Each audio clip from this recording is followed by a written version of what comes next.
It is finally time for the men's 100-meter final in this year's Tokyo World Championships. There may not be a single more intriguing lineup of athletes set to race than this men's 100. We have the defending Olympic and world champion Noah Lyles, we have the world's fastest in 2025 and last year's Olympic silver medalist Showstopping Thompson, there's the other Jamaican who has been crushing it this season, Oblique Seville, and there's Kenny Bednarek, who has run a 9.79 this year to become one of the very few athletes to ever break 9.8. The conversations regarding who will take this victory and the hype building up for this final have been extensive. Some have the Jamaicans returning to the top and bringing home the gold medal, while others have Noah Lyles using his clutch racing powers to once again come out on top. And while the opening heat gave us some strong previews of the final to come, these semifinals were way more intriguing. For these three heats of the men's semis, we had three very quick races. For the opening heat, we saw Noah Lyles pinned against Akani Simbine and Kyansola Ajayi, and ultimately, Noah Lyles came out on top in 9.92 seconds, using his top speed once again to come out on top. Moving into Heat 2, and we saw something that I don't think I have ever seen in all of running history, because for this race, Showstopping Thompson was set to clash against Kenny Bednarek. However, both were rewarded with the exact same time down to the thousandth, as they both ran 9.844. But making this race even more unique was the fact that their reaction time was also the exact same down to the thousandth, as they both had a reaction of 0.160.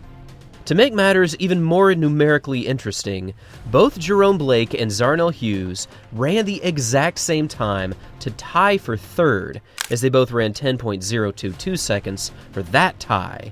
This means that there were two ties in the same race with two identical reaction times. That's just crazy. And this meant that they would now have to wait and see if they could qualify for the final based on time.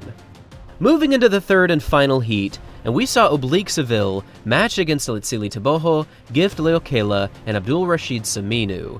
And this race really was all about Oblique's start, because for the opening race, he did not get out of the blocks well. But thankfully, he had a much better reaction to the gun here, and he took this win pretty easily in 9.86.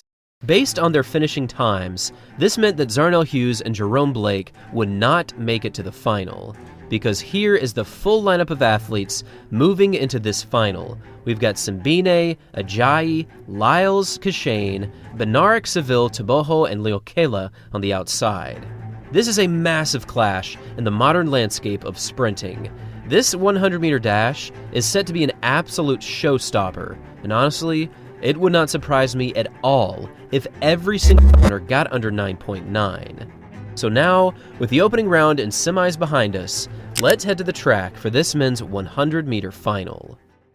Now, before the gun could even go off in this men's 100 final, drama took place in the form of an unfortunate false start, and sadly the athlete that had to go was Letsile Teboho from Botswana, and his reaction time was way before the gun even went off, as it was measured at negative 0.317 seconds. So sadly, Teboho, the 2023 world silver medalist in the 100 and last year's Olympic champion in the 200 meters, was officially eliminated. This left us with 7 athletes that were now set to challenge for the gold medal, and the result was something that many people thought would never happen. For years and years, the United States have been winning this men's 100, and the last time that a Jamaican won this title was all the way back in 2015 when Usain Bolt took the gold in 9.79. And now, some 10 years later, the Jamaicans have returned. Because with an unbelievable race, and with a new personal record finish of 9.77, Oblique Seville has officially become the 2025 world champion with a new PB of 9.77. There were not too many people that had Seville coming out on top, but I'm happy to say I chose him. I saw the promise from the early races in the season, and despite the nerves that we have seen over the past couple of years, this was Seville's season. I will admit I was a little shaky after his opening round race, where he had a very slow reaction, but this 9.77 was long overdue. And finishing in second was Kashane Thompson in 9:82, and finishing in third was Noah Lyles in 9.89 seconds. Now, I do want to mention what happened to Kenny Bednarek, because with a reaction of 0.211, he definitely missed out on a good start. But it wasn't just the reaction that caused him issues. He stumbled out of the blocks, and he really lost a lot of momentum over the first opening steps. If Kenny had simply achieved the same time that he ran in the semis, then he would have gotten the bronze medal, and who knows, maybe he could have challenged Kashane for the silver. Rounding out this top 7 was Leokela in 9.95, Ajayi in 10 flat, and unfortunately, Akani Simbine once again has missed the podium with a finish of 10.04. This race was all, and I mean all, Oblique Seville. There aren't any exact estimates right now as to his splits, but after talking with a few people and looking at the race in better detail, it's estimated that he went through 60 in around 6.38 to 6.39, and for his finish, he was right around 3.39 or something right around that mark. This was certainly Oblique's greatest race of his career so far, and seeing him win the gold medal and mounting the podium for Jamaica was one of the best feelings that I'm sure he has had in his entire life. And for those who watched the race live, Usain Bolt was also pretty pumped, which made me smile.